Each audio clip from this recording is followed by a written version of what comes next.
Today's episode of History is brought to you by Marvel Heroes. Click the link in the description below to play today. Today in the show, we're going to be talking about Big Hero 6.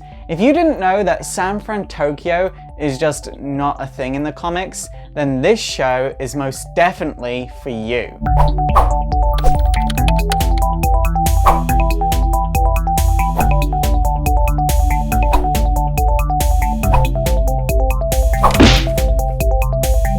So this team's publication history is actually very simple because there's not much to talk about.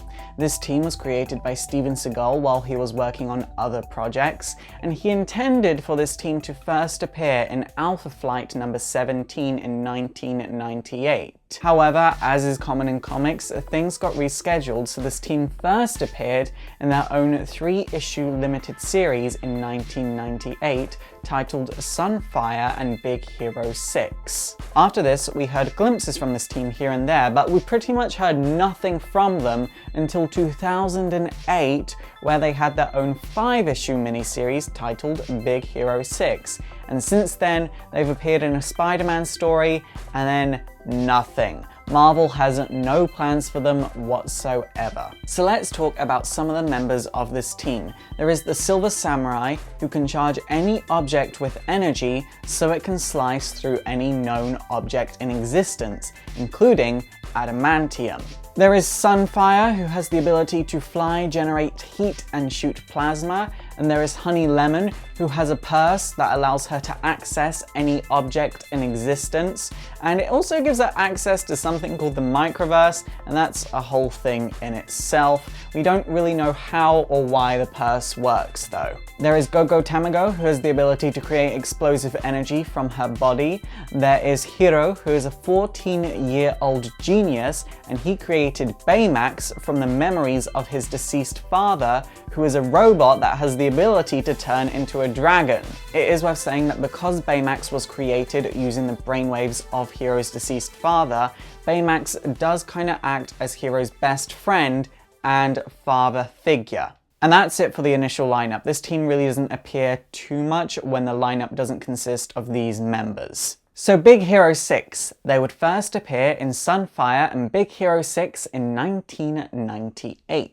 So the Japanese government wanted a team of superhumans at their disposal so they could use this team to enforce the law in regards to other superhuman issues. The team initially consisted of the Silver Samurai, Gogo Tamago, and Honey Lemon. The government would then identify 14-year-old boy genius Hiro Takachido as the next member of Big Hero 6. Hiro would initially decline to join the team, but when his mother was kidnapped by Everwraith, the embodiment of all the people killed in the 1945 attacks on Hiroshima, he joined forces with Big Hero 6 to save the day and by effect save his mother.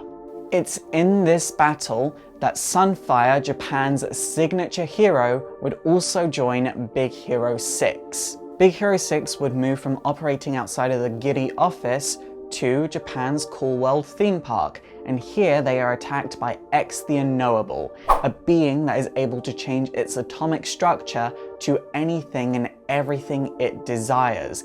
They are only able to save the day thanks to Alpha Flight. Because of the efforts of both teams working together, X the Unknowable was destroyed in the fires of Mount Fuji. Eventually, Sunfire would leave the team to start working with Charles Xavier, so he'll be replaced by a being called Paya, who had the exact same abilities as Sunfire, and the Silver Samurai would be killed by Elektra, so he'll be replaced by the Ebon Samurai, who had the exact same abilities. It's from here onwards that the leadership of the team fell in the hands of Hiro. Big Hero 6 would fall victims of mind control when a device was planted inside of Baymax, and this caused them to go to Canada and attack Alpha Flight. The team would defeat Big Hero 6, thus restoring their minds to normality, and Big Hero 6 would go back to Japan to try and figure out who was behind this. We never saw who was behind this. After Civil War, a new Big Hero 6 team would form, including Honey Lemon, Hiro, Baymax, Wasabi no Ginger, and Fred. Then, in the Spider-Man Ends of the Earth storyline, the team would have to destroy a satellite created by Dr. Octopus, who wanted to speed up the effects of global warming. And here they would find out that Everwraith is working with Dr. Octopus, so they would have to defeat the foe again. And they do so and save the world.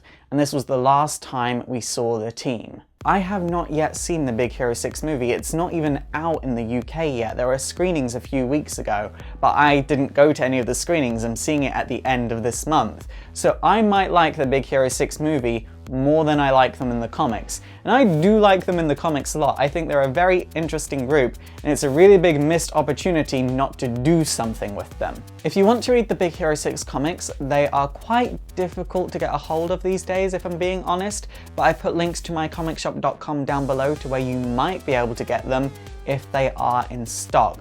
They're not that expensive, they're just difficult to get a hold of. It's super effective! Okay guys, that is it for today, so leave a comment down below if you think I forgot anything majorly important about Big Hero 6 in the comics, and also don't forget to thumbs up and subscribe if you want to see more history videos, and also don't forget to like me on Facebook, follow me on Twitter, support the show by checking out my Patreon so I can make bigger and better and more history videos, and also don't forget to subscribe to my gaming channel. My name is Faust, this has been Exploring Comics, and it is super effective.